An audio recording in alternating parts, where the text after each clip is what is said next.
কারো টাকা সাদা নাই, কিচ্ছু নাই।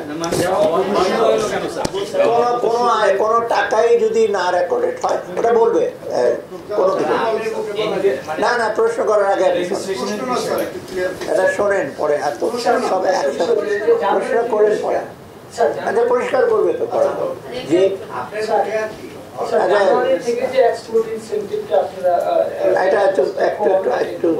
এটা কিছু করার WTO একটা এগ্রিমেন্ট আছে, তার তাদের কিছু কিছু হয়তো টাকা হতে পারে বাইরে, আমাদের অনেক বাইরের লোকজন আছে, তারা এখানে পাঠায় না, ওরা ওখানে পাঠায়।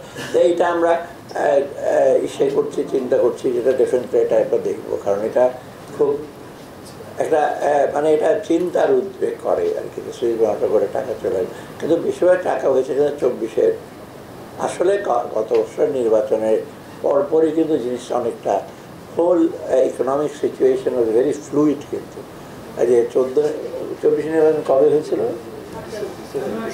ওই 7 জানুয়ারির পরপরই ওনারা ব্যাপারটা বুঝতে পারছে যে যত পারি একটু তাড়াতাড়ি সময় হয়তো গনিয়ে আসবে। কী কারণে গনিয়ে আসবে জানি না, হয়তো ওরা যত তাড়াতাড়ি সম্ভব হয়েছে সেই সময় কিন্তু একটা ম্যাক্সিমাম এই সহায়তা গেছে।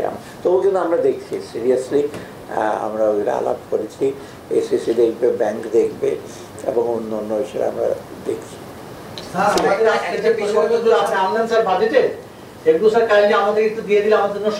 কোনটা কোনটা যে পরিবর্তনগুলো বললেন পরিবর্তনগুলো বলে দিচ্ছি আমরা।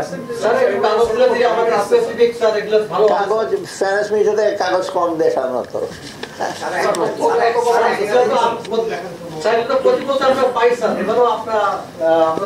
আমার স্টাইল একটু আলাদা, আমি তো বলেই দিলাম সব জানি। আচ্ছা ঠিক আছে, যদি ওরা আচ্ছা ওটা তৈরি করে, এটা একটা হাফ হার্টেড ইসে আছে, ওটা তৈরি করে এটা দিয়ে দেবে, দুইটা কম্বাইন করে।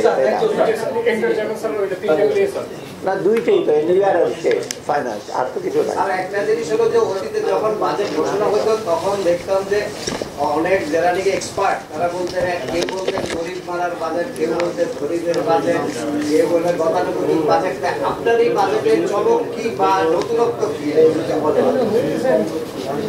চমক দেওয়ার জন্য তো আমরা আসি নাই, আমরা মোট কথা একটা ভাঙা গাড়ি টাড়িকে ঠিকঠাক করে বা যেটা আমরা খাদের কিনে চলে গেছিলাম আমরা ঠিকঠাক করে নিয়ে আসা, এবং এখানে চমক দেওয়ার মতো একেবারে কিছু করার কিন্তু নাই। আপনারা ভেতরে খাদের কাছাকাছি গেলে বুঝতে পারতেন যে খাদের নিচে কি আছে।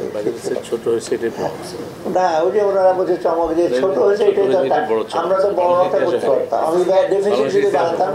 গতকাল তো পরিকল্পনা উপদেষ্টা বললেন যে প্রকল্প পরিচালক অস্থিরতা তৈরি করতে পারে, এই জন্য আরো অনেক সুযোগ সুবিধা কমানো যায় না। আপনারা কি মনে করতেছেন যে এই কারণে কি আসলে উন্নয়ন ব্যয় প্রত্যাশা অনুযায়ী কমাইতে পারেন নাই? আপনারা কি সেটা? না না, উন্নয়ন ব্যয়টা একেবারে শোনেন, উন্নয়ন ব্যয় আমাদের তো ইনফ্রাস্ট্রাকচার দরকার আছে, বিভিন্ন সাপোর্ট হিসেবে একেবারে কমিয়ে দিলে উন্নয়ন ব্যয়টা আমাদের ইসেতেও কমে যাবে, তো ব্যবসা বাণিজ্য কমে যাবে।